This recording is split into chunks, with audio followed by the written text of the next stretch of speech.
আসসালামু আলাইকুম প্রিয় শিক্ষার্থীরা, আশা করি তোমরা সবাই ভালো আছো। সমাসের ধারাবাহিক ক্লাসে আজকে আমরা অলুক দ্বন্দ্ব এবং অলুক তৎপুরুষ সমাসের পার্থক্য দেখার চেষ্টা করব।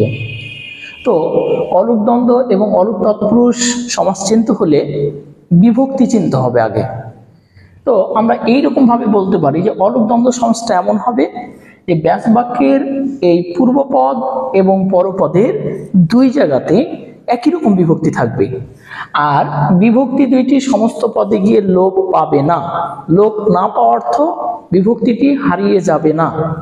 আর অলুক তৎপুরুষ সমাসের বৈশিষ্ট্যটা হচ্ছে যে ব্যাস বাক্যের আমাদের পূর্ব পদে বিভক্তি থাকবে, আর বিভক্তিটা আমাদের সমস্ত পদে গিয়ে লোপ পাবে না।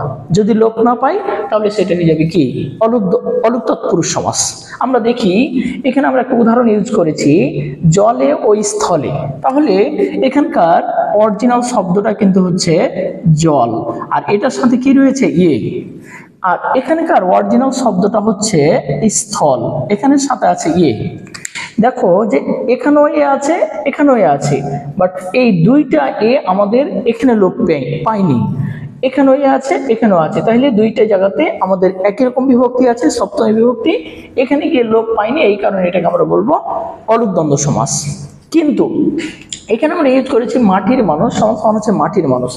এখানকার অরিজিনাল শব্দটা হচ্ছে মাটি, আর এটার সাথে একটা বিভক্তি রয়েছে, সেটা হচ্ছে আর বিভক্তিটি কিন্তু আমাদের এই সমস্ত পদে গিয়ে লোপ পাইনি বলে এটি হয়ে গেছে আমাদের অলুক তৎপুরুষ সমাস।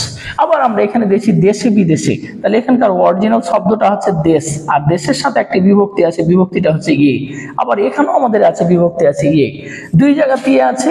আবার এই জায়গাটাতে গিয়ে সমস্ত পদে গিয়ে কিন্তু আমাদের বিভক্তির লোপ পাইনি বলে এটাকে আমরা বলে দিব অলুক দ্বন্দ্ব সমাস। আবার এখানে লেখা আছে ঘোড়ার ডিম, এখানে কি বিভক্তি রয়েছে এখানে আমাদের বিভক্তিটি লোপ পাইনি, আর পূর্ব পদের বিভক্তিটি লোপ পাইনি বলে এটাকে আমরা বলে দিব কি অলুক তৎপুরুষ সমাস। তাহলে আমরা সহজভাবে বলতে পারি যে ব্যাস বাক্যের যদি দুই জায়গাতে বিভক্তি থাকে আর বিভক্তি দুইটি যদি সমস্ত পদে গিয়ে লোপ না পায় তাহলে সেটি হবে অলুক দ্বন্দ্ব সমাস। আর ব্যাস বাক্যের পূর্ব পদের বিভক্তিটি যদি সমস্ত পদে গিয়ে লোপ না পায় তাহলে সেটা হয়ে যাবে কি অলুক তৎপুরুষ সমাস। মনের মানুষ সমান সমান কি, আমরা কোনো সময় বলি না মন মানুষ, আমরা মনের মানুষই বলি, তাহলে এটার সাথে আমরা একটা বিভক্তি পাই এর বিভক্তিটি এখানে লোপ পাইনি বলে এটা হয়ে যাবে কি অলুক তৎপুরুষ সমাস। তাহলে কত সহজে আমরা এই অলুক তৎপুরুষ এবং অলুক দ্বন্দ্ব সমাসটা চিনতে পারছি।